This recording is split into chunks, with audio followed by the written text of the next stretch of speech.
सिद्धेभ्यः ॐ नमः सिद्धेभ्यः। निर्मल जल सामने जिनका चंदन से है दिव्य वचन, अक्षत सम अक्षत है श्रद्धा, सुमनों सा सुंदर है तन। नैवेद्य चरित्र जाने है दीपक, वसु विधि करते धूप दहन। ध्यान सुफल है अर्घ्य समाधि, मुनिवर तुमको नित्य नमन। अनर्घ्य पद को पाने गुरुवर, मेरा अर्घ समर्पित है। एक जीवन क्या सौ सौ जीवन, गुरुवर तुम्हें समर्पित है।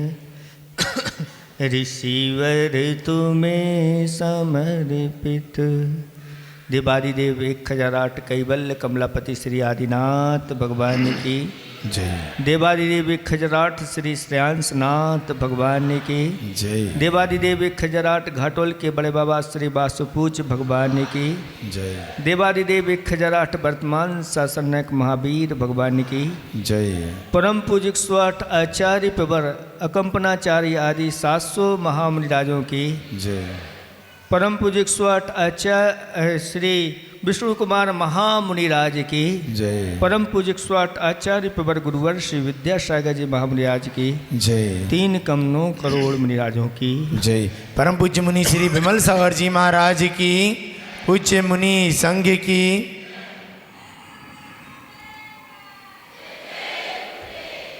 धर्म स्नेही भव आत्माओं, आज आप वात्सल पर्व मनाने के लिए यहाँ बैठे हुए हैं। कहा है कि पर्व वो कहलाते हैं जो हमारे जीवन में प्रकाश देते हैं, प्रेरणा देते हैं। जो पर्व हमें कभी संस्कृति से, कभी इतिहास से, तो कभी धर्म से, तो कभी समाज से जोड़ने का कार्य ये पर्व करते हैं। और ये पर्व हमारे पापों को धोने वाले भी होते हैं। ये पापों को तभी धोने वाले हो सकते हैं जब हम स्वार्थ छोड़ दें, थोड़ी परमार्थ की ओर हमारी दृष्टि चली जाए। एक हाइकू है कि स्वार्थ का कीड़ा, स्वार्थ का कीड़ा दूसरों की पीड़ा का बीड़ा क्या लेता। स्वार्थ का कीड़ा दूसरों की पीड़ा का बीड़ा क्या लेता।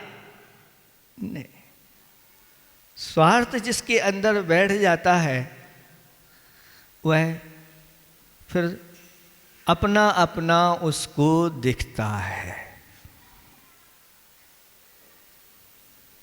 और जिसके जीवन में परमार्थ बैठा हुआ होता है उसको दूसरों की पीड़ा भी नजर आती है। और जिन्हें दूसरों की पीड़ा नजर आती है कहते हैं सम्यक दृष्टि का लक्षण यही है। विषम, संवेग, आस्तिक और अनुकंपा,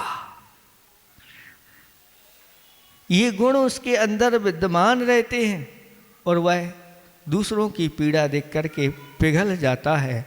और फिर अगर कहीं ऐसी पीड़ा उनके आराध्य के लिए दी जा रही हो तो फिर तो वह 7 दिन से उपसर्ग चला और सभी के सभी जो ऐसे उन गुरुओं के भक्त थे, सब ने संकल्प ले लिया था कि जब तक इनका उपसर्ग दूर नहीं होता हमारा भी अन्न जल का त्याग है।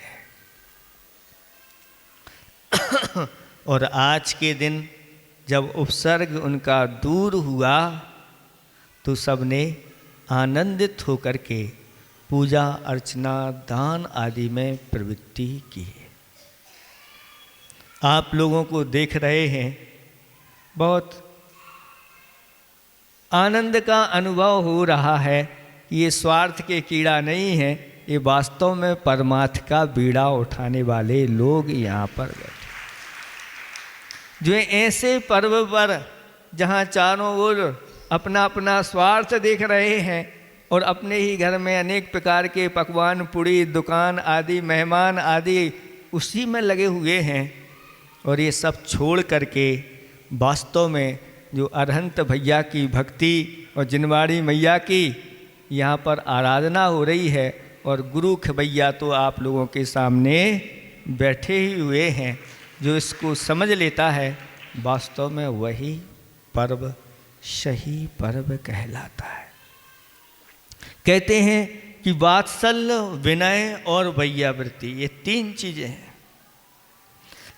वात्सल्य विनय और वैयावृत्ति ऐसी एक त्रिवेणी है, इसका ऐसा ये संगम है जहाँ इस संगम में जो लोग आकर के अगर इसमें अवगाहन करते हैं तो वास्तव में उस विश्व में राष्ट्र में अथवा देश या समाज में आज भी स्वर्ग उतर करके आ सकता है और सुख शांति आनंद का खजाना यहाँ पर आपको मिल सकता है। लेकिन अंदर से ये 3 त्रिवेणी होना चाहिए। वात्सल्य वात्सल्य ये 8 अंगों में एक वात्सल्य अंग है। जैसे आपके कितने अंग हैं शरीर में? 8 अंग हैं। ऐसे ही सम्यक दर्शन के भी 8 अंग आचार्य भगवंतों ने बताए। और अगर आपके शरीर में एक अंग नहीं है 8 में से, तो आपका ये शरीर शोभा नहीं देता। किसी के पास हाथ नहीं है मान लो, तो किसी के पास पैर नहीं है तो क्या होगा? ऐसे ही वात्सल अंग की उपमा दी गई है हृदय की। जैसे कोई जीव है, मनुष्य है, और उसके अंदर अगर हृदय नहीं है तो खाली खोखा, खोखे का कोई महत्व नहीं। ऐसे ही इन 8 अंगों में सम्यक दर्शन के वात्सल्य नहीं है तो कहते हैं फिर कुछ भी नहीं, वह नीरस जैसा लगने लगता है। इसलिए कहा कि सूथयान पिति सद्भाव सनाथा पेत कैतवा पिति पत्तिर यथा योग्यम वात्सल्यम अभिलप्यते। वात्सल्य किसे कहते हैं? सूथयान पिति, अपना जो यूथ है, समूह है, साधर्मियों का समूह है। साधर्मी किसे कहते हैं? जिनके धर्म समान हैं। धर्म का अर्थ होता है सम्यक दर्शन, सम्यक ज्ञान और सम्यक चारित्र। इनकी समानता जहाँ हो जाती है वो सब साधर्मी भाई कहलाते हैं। तो साधर्मी भाई कहलाएंगे तो क्या साधर्मी बहन नहीं होती है? साधर्मी भाई तो सब कह देंगे भी साधर्मी भाई है, साधर्मी, तो साधर्मी बहन भी होती है। साधर्मी माएँ भी हो सकती हैं, बहन भी हो सकती हैं, बेटियां भी हो सकती हैं, क्योंकि जिनके धर्म समान हैं वो सब साधर्मी कहलाते हैं। और ऐसे साधर्मी जो होते हैं उनके प्रति कैसा वात्सल्य रखना? तो कहा कि मायाचारी छोड़ करके और यथा योग्य, जो जैसे सम्मान के योग्य होते हैं उनको वैसा सम्मान देना चाहिए। वात्सल्य का अर्थ होता है बड़े छोटों के प्रति वात्सल्य और छोटे बड़ों के प्रति विनय, भैयावृत्ति, सेवा आदि इस प्रकार के अगर रखते हैं तो बहुत अच्छी व्यवस्था बनी रहती है और यथा योग्य सम्मान होना चाहिए। आज वर्तमान में यथा योग्य सम्मान सब समाप्त होता चला जा रहा है। घर में बड़ों का सम्मान नहीं होता, इसलिए घर के लोग पीड़ित रहते हैं। और समाज में भी मान लो कोई अणुवृत्तधारी हैं, 1 प्रतिमा, 2 प्रतिमा, 3 प्रतिमा, 7 प्रतिमाधारी, ये सामान्य लोग नहीं रहते आपके यहाँ। आपके नगर में किसी ने अगर 2 प्रतिमा या 1 प्रतिमा धारण कर ली तो वह सब जितने असंयमी हैं उन सब से ऊपर उठ गए हैं। 1000 असंयमी बैठे हुए हैं और 1 संयमी है तो बहुत पावरफुल है वह व्यक्ति, गुणवान है, साथ साथ में उन्होंने व्रत को भी धारण किए हैं। तो कभी भी आपके समूह में कोई बैठा हुआ ऐसा व्यक्ति हो तो उससे भैया कहो आप आगे आके बैठो। ऐसा नहीं हम आपके आगे बैठ जाएंगे, क्योंकि हम असंयमी हैं और आपने कम से कम 1 देश संयम धारण कर लिया है तो आपका स्थान आगे होता है। ये सब सिखाना चाहिए, अपनी समाज को बताना चाहिए। इस प्रकार से अब ये सम्मान के योग हो गए। चक्रवर्ती ने ऐसे ही जो दया करना जिनके अंदर है, ऐसे लोगों की पहचान के लिए उन्होंने बहुत सारे लोगों को चतुर्दशी के दिन बुला लिया कि देखें कौन ऐसे करुणा के धारी होते हैं जो वास्तव में जीवों के ऊपर जिनको दया है। क्योंकि आचार्य भगवंत कहते हैं कि हम दया और करुणा के चर्चा बहुत करते हैं पर जीवन में उसे उतारते नहीं हैं। और उन्होंने कहा चेहरे के अंदर चेहरे हैं और बहुत बहुत गहरे हैं। चेहरे के अंदर चेहरे हैं और बहुत बहुत गहरे हैं, किंतु खेत की बात यह है कि हम दया और करुणा के क्षेत्र में बहरे और अंधे हैं। बस आवाज़ तो कर देते हैं लेकिन सुनते, एक कान से सुना नहीं और दूसरे से, और कोई इस प्रकार से कहीं दया की बात आ जाए तो अंधे हो जाते हैं, मतलब वहाँ जाना ही नहीं, यहीं घर में अच्छी तरह से बैठ जाते हैं। जब चक्रवर्ती ने बुलाया तो बहुत सारे लोग आकर के और सबसे आगे बैठ गए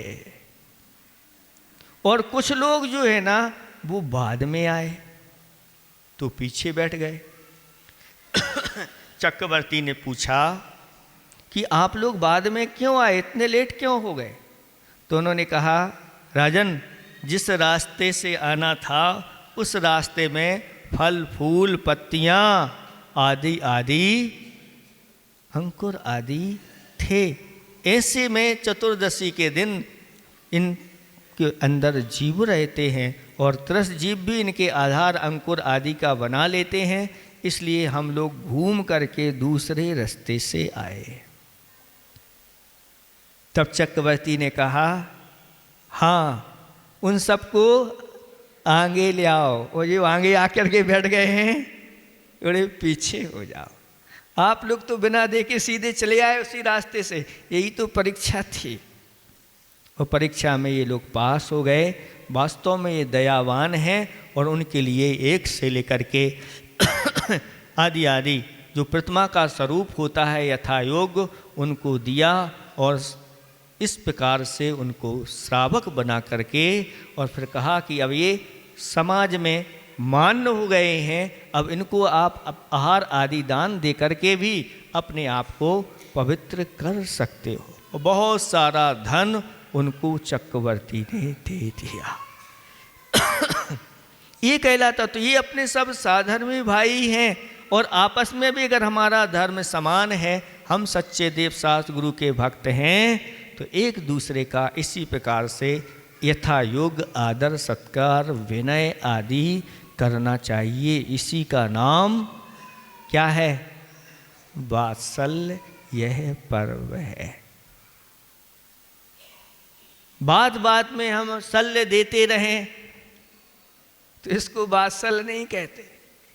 इसलिए वात्सल्य का अर्थ तो होता है कि यथा योग आदर सम्मान या उनका सहयोग करना। जब भी उनके ऊपर आपत्ति आ जाए, कोई पीड़ा हो जाए, उनको आवश्यकता पड़ जाए तो खड़े हो जाना चाहिए। एकता होना चाहिए समाज के अंदर। और समाज में अगर कोई अपना साधारण भाई पीड़ित है, किसी कारण से उसको कोई आवश्यकता है, तो ऐसी कोई ना कोई अपनी तैयार करके रखना चाहिए कि तुरंत खड़े हो जाओ, लो इसकी आपत्ति दूर हो जाए। कहते हैं कि जो गिरते हुए को बचाए वह सहारा है, और जो डूबते हुए को उबारे वह किनारा है। लिपटे रहते हैं सुख में सभी लोग, लेकिन जो दुख में हमारा साथ दे वही हमारा है। हमारे की पहचान कब होती है? सुख में तो सभी लोग शामिल हो जाते हैं, लेकिन दुख में जो आता है और साथ देता है वह हमारा है। ऐसा यह धर्म है। उस धर्म को हमने सिर्फ वहाँ तक सीमित रखा है, लेकिन इतने लोग कम से कम धर्म के ऊपर आस्था रखने वाले हैं जिन्होंने 2 दिन से यहाँ पर सुबह से लेकर के 10 बजने वाले हैं, और ऐसा अपना 3-3, 4-4 घंटे परमार्थ के लिए दे रहे हैं। कहते हैं कि जो अपने जीवन में जो धर्म के साथ अर्थ आदि की वह कार्य करता है, धर्म पुरुषार्थ पूर्वक संसार के अन्य कार्य करता है, वह संसार में डूबता नहीं, संसार से पार हो जाता है। ऐसा ये पर्व है। लेकिन आज आपने ये पर्व लोगों ने सिर्फ अपने घर तक या अपने परिवार तक, रिश्ते कुटुंब तक ही इसको सीमित। ये बहुत व्यापक पर्व है, और व्यापक पर्व इसलिए हमने आपको बताया था कि ऐसे उन मुनिराज की रक्षा हुई थी, और सभी ने आज के दिन एक दूसरे को यह धागा बांध करके और संकल्प लिया था कि अब हम हमेशा धर्म, धर्मात्मा और धर्म आयतनों की रक्षा करेंगे। आज आप लोग इसके बारे में कोई विचार नहीं करते, ऐसे करते रक्षा करेंगे रक्षा करेंगे, लेकिन जब रक्षा की बात आती है तो आप सक्षम नहीं हो पाते। इसलिए अपनी एकता के साथ पहले से ही हमें तैयार रहना चाहिए कि कभी आपत्ति आती है धर्म और धर्मात्मा के ऊपर तो हम क्या करेंगे। ऐसा नहीं कि उस सिंह ने मीटिंग की और सारे पशु वहाँ बैठ गए कि अगर सावन की वह अंधेरी आएगी तो हम क्या करेंगे। ऐसे करते करते बातें उठी उनके, हम तो ये करेंगे वो करेंगे, और जैसे ही वह सावन की अंधेरी आई और बादल जैसे ही गड़गड़ाए और सिंह भाग करके और गुफा में छुप गया, तो बताओ उस सिंह कहलाएगा? जब सिंह ही इस प्रकार से करे, कहाँ तो सूकर होकर के सिंह के सामने खड़ा हो रहा है और एक सिंह होकर के भाग रहा है। इसलिए अपनी शक्ति को पहचानो। 2-3 दिन से चल रहा है। देखो कि उस व्यक्ति ने, उस शेर सिंह ने अपनी माँ से कहा था, माँ अगर एक के बदले में 900 का फायदा होता है तो क्या करना चाहिए? ऐसा सौदा कर लेना चाहिए। और उस एक अकेले शेर सिंह ने 900 जोड़ों के लिए जीवन दान दिया और अपना उसने बलिदान दे दिया। ये कहलाती है वीरता। ऐसी वीरता के साथ इस धर्म की रक्षा की जाती है। कायरता के साथ इस धर्म की रक्षा नहीं हो सकती। जिनके अंदर ऐसा ये सम्यक तो वात्सल्य अंग रहता है, कहना ही क्या है। वात्सल्य अंग में किसको उदाहरण दिया, किसका उदाहरण दिया? वो तो है ही, साथ साथ में पशुओं में भी किसी का उदाहरण दिया। गो वत्स सम गाय के बछड़े के, गाय जैसे अपने बछड़े के ऊपर वह वात्सल्य प्रीति रखती है। आप लोगों का किसी का भी नाम नहीं लिखा, बताओ मनुष्यों का क्यों नहीं दिया, गाय के समान क्यों दिया? ये कहा गया कि जो माता पिता अपने पुत्र पुत्री आदि पर जो भी वात्सल्य प्रेम दिखाते हैं वह उनका स्वार्थ पूर्ण हुआ करता है। स्वार्थ है कि इससे हमें कुछ ना कुछ आगे मिलेगा, इसलिए आपका नाम नहीं रखा। लेकिन जो गाय होती है वह गाय अपने बछड़े पर जो वात्सल्य आदि करती है और उसको बड़ा कर देती है दूध आदि पिला करके वो ये नहीं कि बदले में मुझे ये आगे जाके मेरी सेवा करेगा, ऐसा कोई भाव अंतरंग का नहीं रहता। और जब ऐसे भाव हो जाते हैं कि साधारण विवाह की सेवा करते हुए बदले में कोई चाह नहीं रखी जाती है तो वह सही वास्तव में वात्सल्य अंग आ जाता है। इन गायों से सीखने के लिए मिलता है कि गाय होकर के पशु होकर के भी, इसलिए उसको कहते गऊ। गऊ क्यों कहा? वास्तव में वह गऊ होती है, भद्र प्राणी हुआ करता है, उसके अंदर परोपकार की भावना रहती है और वह अपने स्वामी को कभी दुखित नहीं। जिस घर में इस प्रकार के गाय आदि पशु होते हैं वह अपने परिवार वालों को दुखित होकर देख करके दुखित हो जाते हैं। आप अगर अच्छी तरह से प्रसन्न हैं तो वह भी प्रसन्न हो जाते हैं।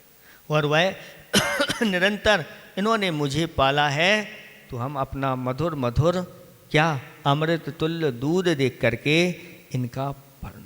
इसलिए ऐसा लिखा गया है कि घर में अगर पशु वृद्ध हो गए हैं तो जैसे अपने घर के वृद्ध जनों की सेवा करते हैं ऐसे उन पशुओं की, वृद्ध पशुओं की सेवा करना चाहिए।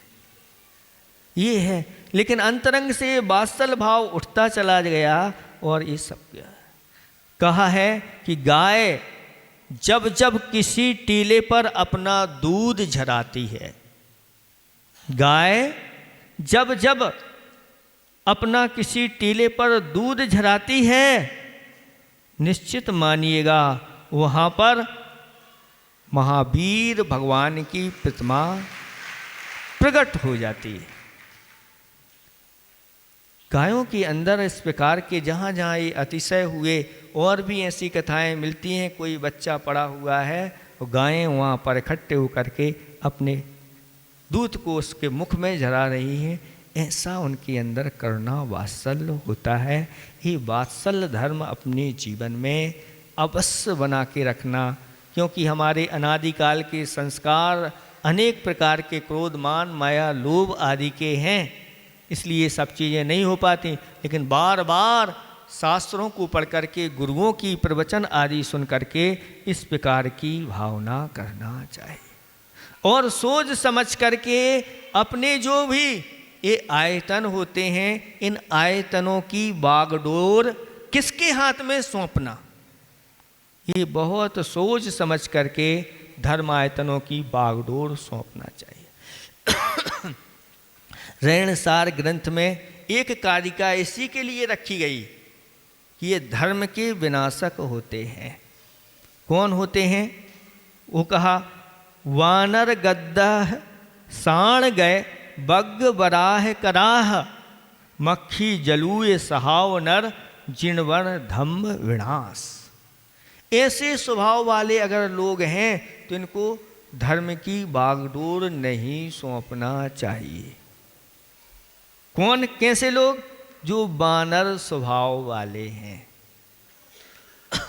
बानर स्वभाव यानी बानर जैसे चंचल होता है और चंचल व्यक्ति के लिए अगर हमने धर्म की बागडोर सौंप दी तो धर्म की रक्षा नहीं हो पाई। फिर दूसरे नंबर पर कहा गद्दा, गधा स्वभाव वाले। गधा स्वभाव वाले कैसे होते हैं? जो गधा होता है वह गधा क्या करता है कि जो चरता है ना, घास चरता है तो कैसे चरता है? पूरी की पूरी घास को उखाड़ करके वह चरता है।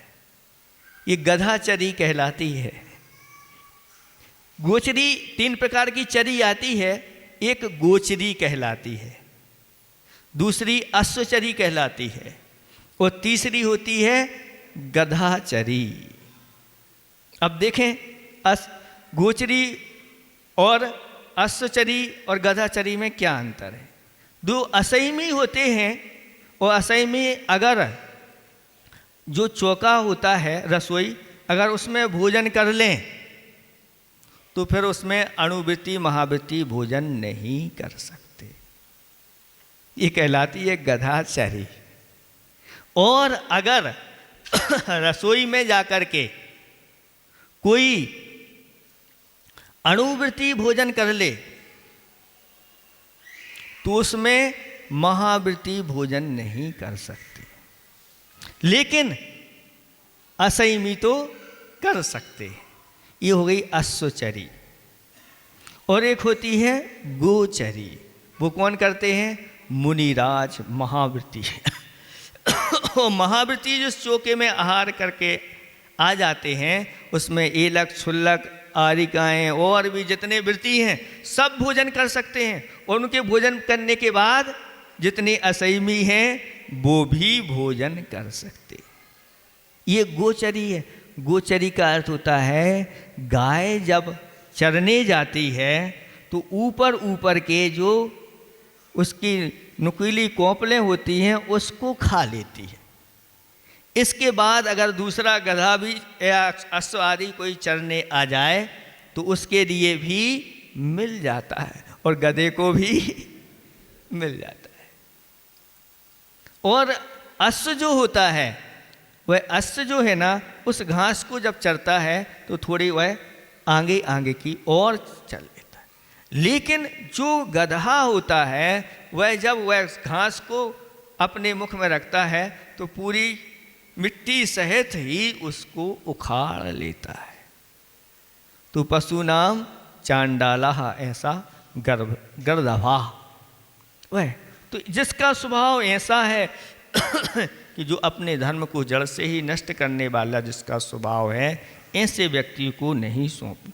साण गए, साण का अर्थ होता है स्वान, कुत्ता स्वभावी। कुत्ता स्वभावी कौन कहलाते हैं? आपने देखा होगा कि कुत्ते के सामने अगर कोई दूसरा कुत्ता आ जाता है तो क्या होता है? बस चालू हो जाते हैं। अपने जाति भाई को देख कर के जो गुर्राते हैं वो कौन कहलाते हैं? इसलिए अपने साधारण भाइयों को देख करके कभी गुर्राना नहीं। और ऐसे अगर मान लो अपने साधारण भाइयों पर ही इस प्रकार से हमेशा हमेशा खड़े रहते हैं उनके विरोध आदि में, तो कहना ऐसे लोगों को धर्म की बागडोर नहीं सौंपना। और साण गय, गय का अर्थ होता है हाथी। हाथी स्वभाव, जैसे हाथी अभिमानी होता है ऐसे मानी व्यक्ति को धर्म की बागडोर नहीं समझना। और बग्घ, बग्घ मतलब बाघ होता है, उसका क्रोध स्वभाव होता है, ऐसे अत्यंत क्रोधी को भी धर्म की बागडोर नहीं सौंप। बराह कराह है, बराह का अर्थ होता है सूकर। सूकर जो स्वभावी होते हैं यानी जो अनेक प्रकार के अभक्ष आदि का भक्षण करने वाले होते हैं, ऐसे लोगों को धर्म की बागडोर नहीं सौंपना चाहिए। और कराह का अर्थ होता है कच्छप, कछुआ। जैसे कछुआ की पीठ पे कितने ही मारते रहो कोई असर नहीं होता, ऐसे ही उन व्यक्तियों से कुछ भी कहते रहो और कोई भी धर्म के कार्यों को करने के लिए तैयार नहीं होते। ऐसे लोगों के लिए भी धर्म की बागडोर नहीं सौंपना। और क्या कहा? मक्खी, मक्खी स्वभाव। मक्खी स्वभाव क्या कहलाता है? मक्खी के अंदर जैसे लालच होती है, माखी गुड़ में गड़ रही, लालच बुरी सिर धोने और पैर धोने, ऐसी आती है। मक्खी गुड़ में गड़ रही और सिर धुने और पैर मले और सिर धुने, लालच बुरी बला है। लालच में आकर के मक्खी जैसे मीठे पदार्थ में वह फंस जाती है, आदि आदि। ऐसे ही जो लालची होते हैं, लालची लोगों के लिए धर्म की बागडोर नहीं सौंपना चाहिए। और कौन से? जलूय। जलूय का होता है गोंच स्वभाव, जो अच्छे गुण नहीं देखते और दुर्गुण की ओर जिनकी दृष्टि रहती है, दुगो वह चौंक होती है और गाय के वहीं थन के पास वह दूध का सेवन नहीं करती, वहीं सड़ा गला जो रक्त आदि होता है उसका वह सेवन करती है। ऐसे स्वभाव वाले लोगों के लिए ये धर्म की बागडोर नहीं सौंपना चाहिए, क्योंकि ये जिनवर धम्म विनाश, ये जिनेंद्र भगवान के धर्म का विनाश करने वाले हैं। इसकी सावधानी हमेशा हमेशा रखना चाहिए। और एक मेक होकर के इस वात्सल पर्व को प्रतिवर्ष आपको सक्रिय करने के लिए, क्योंकि आचार्य भगवान कहते हैं करुणा दया ये सक्रिय होना चाहिए। सिर्फ बातों बातों में नहीं होना चाहिए। जिन जिन वस्तुओं के नष्ट होने से अगर आपका धर्म नष्ट होता है, ऐसी ऐसी वस्तुओं की अवश्य रक्षा करना चाहिए। अगर आपको शुद्ध दूध गोरस आदि नहीं मिलता है और अगर ऐसे वह पशुधन नष्ट होता है, तो आगे जाकर के धर्म भी नष्ट हो जाएगा। रोटी कपड़ा और मकान, इनकी शुद्धि हमेशा होना चाहिए। अगर आपके भोजन पान की शुद्धि नहीं है तो आपका धर्म रह नहीं सकता और ना ही धर्मात्माओं की आप रक्षा कर सकते।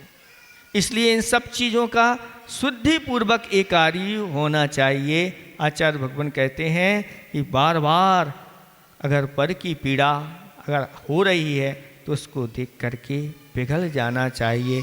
आज उन जीवों की रक्षा के लिए जहाँ जहाँ ये गौशालाएँ उन गायों की रक्षा के लिए खुली हैं, ये बहुत बड़ा बीड़ा जैन समाज ने उठाया है। आज लाखों पशु वहाँ रक्षित हो रहे हैं। ऐसे ही आप लोगों को भी इस प्रकार की, जहाँ इस प्रकार की बात आती है तो हमेशा हमेशा रक्षा के लिए तैयार रहना चाहिए। अपनी रक्षा भी, अपने धर्म की रक्षा भी, अपने समाज की रक्षा भी। इसी का नाम रक्षा बंधन पर्व है। आप लोगों के धागे के साथ साथ अगर आपका मन भी वात्सल करना प्रेम के साथ बन जाता है तो आपका यह रक्षाबंधन सार्थक हो जाता है। इसी प्रकार से अब रक्षाबंधन इस साल भर में एक बार नहीं आए, ये तो आपके हृदय में वात्सल्य जो अंग है वह हमेशा हमेशा जिसके अंदर बैठा रहता है, वह हमेशा ऐसे साधारण भाइयों के प्रति आदर सत्कार से युक्त होकर के हमेशा उनकी रक्षा के लिए तत्पर होते हैं। ऐसे साधर्मी भाई हुआ करते हैं। समय बहुत हो गया है, इतना ही हम पर्याप्त समझते हैं। और इसी तरह आप लोग जिन शासन की रक्षा के लिए, जिन आयतनों की रक्षा के लिए तत्पर रहें। अहिंसा परमो धर्म की। परम पूज्य मुनि श्री विमल सागर जी महाराज की। आप लोग बैठे रहें, अभी मुनिराज का अर्घ्य समर्पित होगा। जयमाला का पूर्ण